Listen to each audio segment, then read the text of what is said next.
You're watching California Edition. I'm Brad Pomerantz. We are coming to you from the Cannon House office building in Washington, D.C. We are joined by Janice Hahn, member of the United States Congress. Thank you so much for joining us today. I want to speak with you about the ports. We know the significance of the ports to California, to the nation. And I want to get a sense from you if the ports are being impacted by what we know as the sequester, the deficit reduction plan that went into place in March. Well, when I go home every weekend, I spend time in my district talking to businesses, to nonprofits, to people who are working at the port to find out, how is this sequester affecting you? And I heard loud and clear from our ports that it really was having an effect. Really? Our Customs and Border Patrol officers who are there to inspect everything from crew members who come on and off the cruise ships to the containers, were very concerned in the loss of officers because of potential furloughs. And they were already seeing a slowdown. In other words, the trucks were beginning to queue up, unlike they have in a long time, trying to get in and out of the port because of this. And what's interesting when you talk about furloughs is recently furloughs were issued to air traffic controllers. When that happened, boy, the Congress acted quickly, and we saw that issue resolved as it relates to the sequester. Yet when we're talking about border safety or Head Start or Meals for Wheels, we're not seeing action. And that can be frustrating to constituents, I would presume. It was, and you know, I'm one of those, like many people here, who want to have a balanced approach to our deficit and to spending and replace these horrible sequester cuts with something more balanced.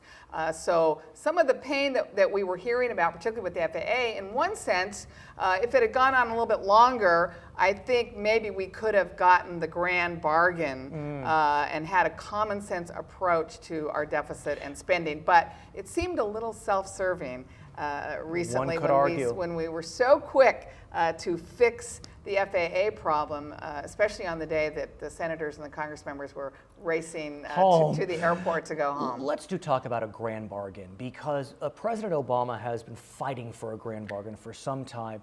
He's presented cuts in entitlements, cuts in various social programs. He's asking the Republicans to come back and talk about closing certain tax loopholes, increase revenues. But the Republican response is, look, we gave you your tax increases in December when we were dealing with the fiscal cliff. We're not moving anymore. And so when you have two positions so entrenched, how do we ever find a grand bargain? Well, that's a very good question, and I think that's what we're struggling with right now. But clearly, since I've been in Congress, which is only, it's been less than 2 years, we have gone from one crisis to the next. We've been governing around man-made crisis, whether it was the debt ceiling or the Budget Control Act or sequestration. It's a difficult way to govern, and I think we need to take the approach that yes, we need to get this deficit under control. Yes, we need to look at our spending, but there's a lot of us who don't feel like this is the right time to stop all investment in our infrastructure, in our transportation system, in our education, in our schools.